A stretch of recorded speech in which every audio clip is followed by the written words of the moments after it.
Hello everyone, আসসালামু আলাইকুম। সবাই কেমন আছেন? আশা করি আপনারা যেখান থেকে আজকে ব্লগটা দেখছেন সুস্থ আছেন, ভালো আছেন, নিরাপদে আছেন। আমি তানিস লাইফস্টাইল ব্লগ থেকে চলে এলাম নতুন আরেকটি ভিডিও নিয়ে। আজকের ভিডিওটা স্টার্ট করেছি আমের আচার নিয়ে।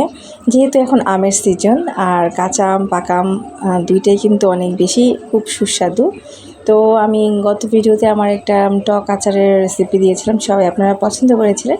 তো আজকে আবার চলে এসেছি মিষ্টি আচার নিয়ে। তো প্রথমে আমি এখানে তেজপাতা আর দারচিনি দিয়ে দিয়েছিলাম, আর সরিষার তেলের মধ্যে, তারপর একটু সরিষা বাটা আর সেই সাথে আমগুলো ছেড়ে দিয়েছি। আর এই আচারটা আমার কাছে অনেক ভালো লাগে, খুবই সিম্পল। আর এখন দিয়ে দিচ্ছি পাঁচফোড়ন, একদম আপনারা আম অনুযায়ী আপনারা আপনাদের পরিমাণ মতো করে দিয়ে দিতে পারেন। আর সেই সাথে তো চিনি তো লাগবেই। আর আমি কালার আসার জন্য কিন্তু এখানে কিছুটা হলুদের গুঁড়াও ব্যবহার করব। তারপর কিছুটা ভিনেগার দিয়ে দিব, যেন আচারটা খুব ভালো থাকে দীর্ঘদিন। আর আমি প্রতিটা আচারে কিন্তু ভিনেগার দিয়ে থাকি, এতে করে রোদে শুকানোর ঝামেলা একদমই থাকে না আমার।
এই তো আসলে কি বলবো, গত কয়েকদিন যাবতই আমার ভিডিওগুলো যাচ্ছে না।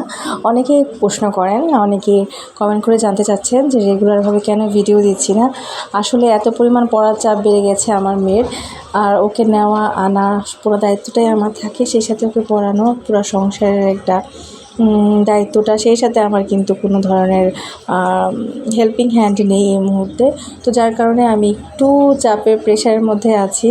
আর যেহেতু আমার ছেলেটা এখন একটু একটু করে বড় হচ্ছে, তো আসলে সব কিছু মিলিয়ে না ব্যালেন্স করতে পারছি না। তো ভাবলাম শখের জায়গা, যেহেতু এটা আমার শখের জায়গা, দায়িত্বটা দুই রকমের, তো দায়িত্বটাকে আসলে বেছে নিয়েছি। তো ট্রাই করব অবশ্যই আপনাদের জন্য সপ্তাহে একদিন হলো ব্লগ রেডি রাখার জন্য।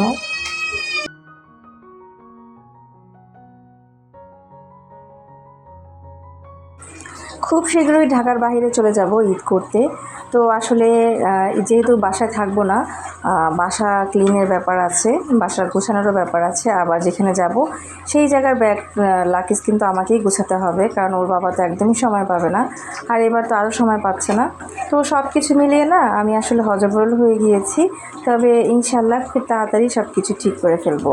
এটাই আসলে আমার ইচ্ছা, যে খুব তাড়াতাড়ি শীঘ্রই সব কিছু ঠিকঠাক করে গুছিয়ে যেন আপনাদের কাছে আমি আবার রেগুলার ব্লগ দিতে পারি। জানেন তো, আপনাদের সাথে কথা না বলতে পারলে কিন্তু আমার খুব খারাপ লাগে, খুব মিস করি আমি আপনাদের। তো আসলে কি আর করার।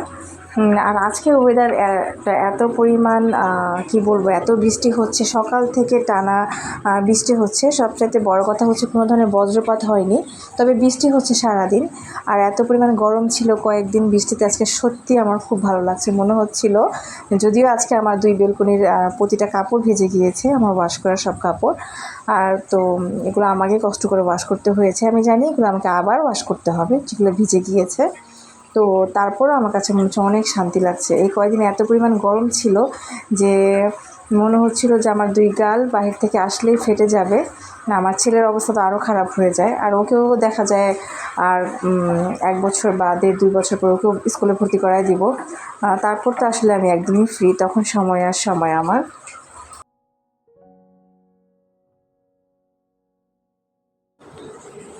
আপনাদের সাথে কথা বলতে বলতে কিন্তু আমার আচারটা রেডিও হয়ে গিয়েছে। তো আজকে আপনাদের সাথে আরেকটা জিনিস শেয়ার করব। আমি একটা ব্যাগ কিনেছি, আর আপনারা জানেন আমি খুব ব্যাগ লাভার। তো ঈদের মধ্যে নতুন আরেকটা ব্যাগ পাওয়া কিন্তু আসলেই অনেক অনেক অনেক আনন্দের। আর এই যে দেখেন আমার মিষ্টি আচারটা হয়ে গেছে। আমি ঠিক এইভাবেই মিষ্টি আচারটা দিয়ে থাকি। নামানোর আগে জাস্ট একটু আপনারা ট্রাই করবেন পাঁচফোড়নের পাউডারটা দিয়ে দেওয়ার জন্য।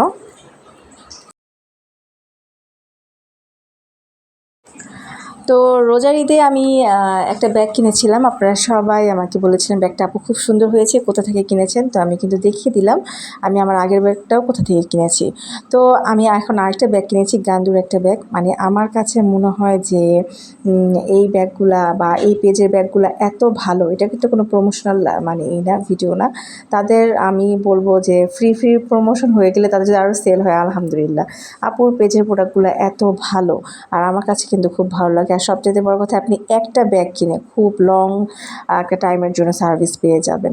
আর এই আমি চেষ্টা করি, যেহেতু আমার দুইটাই ছেলেমেয়েরা একটু ছোট এখন, তো বাইরে গেলে হয় কি ওরা ব্যাগের ভিতর মানে পানি নেওয়া লাগে, বিভিন্ন ধরনের খাবার নেওয়া লাগে, তো ওদের লাগবেই। তো দেখা যায় আমি এমন ব্যাগটা কিনি যেন আমি একটা ছাতা রাখতে পারি, সাথে আমি একটা পানির বোতল রাখতে পারি, সাথে আরও টুকটাক রাখা যায় এরকম সাইজ। অনেক সময় একটু বড় নেই, একটু ছোট নেই, তো ব্যাগটা দেখতে ছোট দেখা গেলেও কিন্তু অনেক কিছু নেওয়া যায়, পানি, ছাতা, পাখা যা বলেন। অনেক সময় দেখা যায় ছোট ছোট যে চার্জেবল ফ্যানগুলো সেগুলো আমাকে ক্যারি করতে হয়।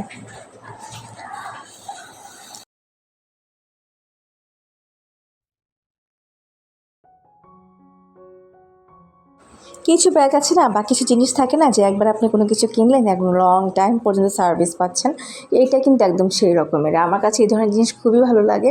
আর আমি প্রচুর ব্যাগ লাভার। আমাকে যদি কেউ ব্যাগ গিফট করে, তারপর হচ্ছে আমাকে যদি কেউ ওয়াচ গিফট করে, আমি অনেক বেশি হ্যাপি হয়ে যাই, অনেক বেশি। একদম সেটা যে একদম খুব বেশি ব্র্যান্ডেড লাগবে তা না, যার যেমন সামর্থ্য অনুযায়ী কিন্তু আসলে গিফটটা করে সবাই।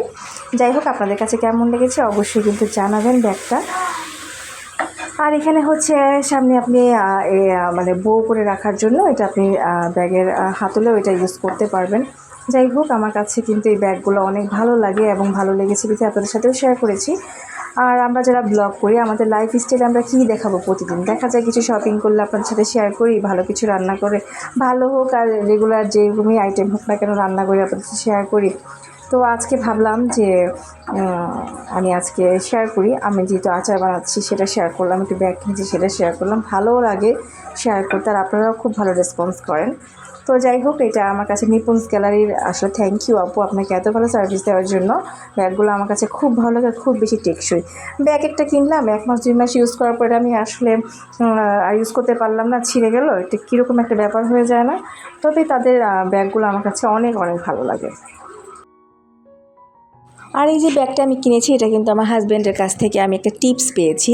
আসলে মাঝে মধ্যে হাজব্যান্ডের কাছ থেকে বিভিন্ন টিপস পেলে কিন্তু আমি এটা সেটা শপিং করি বা জমিয়ে রাখি, প্রয়োজনের সময় কোনো কিছু কেনাকাটা করি। তো হাজব্যান্ড খুশি হয়েছে, তার জন্য পছন্দ করে কিছু রান্না করলে আমার হাজব্যান্ড খুশি হয়ে মাঝে মধ্যে আমাকে কোনো বকশিস দেয় বা আমি চাই, তো সেটা দিয়ে কিন্তু আজকে আমি ব্যাগটা কিনেছি। আর এই তো আমার ড্রয়িং রুম গোছানো শেষ, ডাইনিং রুমটাও গোছানো শেষ। যেহেতু ছোটো ছোটো বাচ্চা আছে, একটু তো অগোছানো হয়। অনেক আপুরা জিজ্ঞেস করে যে আপু আপনার ডাইনিং রুমটা কিন্তু অনেক ভালো লাগে, আপনি কি রেগুলার গুছিয়ে রাখেন? জি আপু, আমি রেগুলার গোছানোর ট্রাই করি। বাচ্চারা তো এলোমেলো করে একদিকে, তারপর আবার ট্রাই করি গোছানোর জন্য। বেডরুমটাও একটু পর গুছিয়ে ফেলবো। আপনাদের সাথে কথা বলতে বলতে আমার ঘরের সব কাজ শেষ হয়ে গেছে আলহামদুলিল্লাহ। আজকের ব্লগটা যদি ভালো লেগে থাকে প্লিজ চ্যানেলটা সাবস্ক্রাইব করে দেবেন। আর যদি আরও বেশি ভালো লাগে ফ্রেন্ডস অ্যান্ড ফ্যামিলির সাথে শেয়ার করে লাইক কমেন্ট ডান। আল্লাহ হাফেজ, আসসালামু আলাইকুম।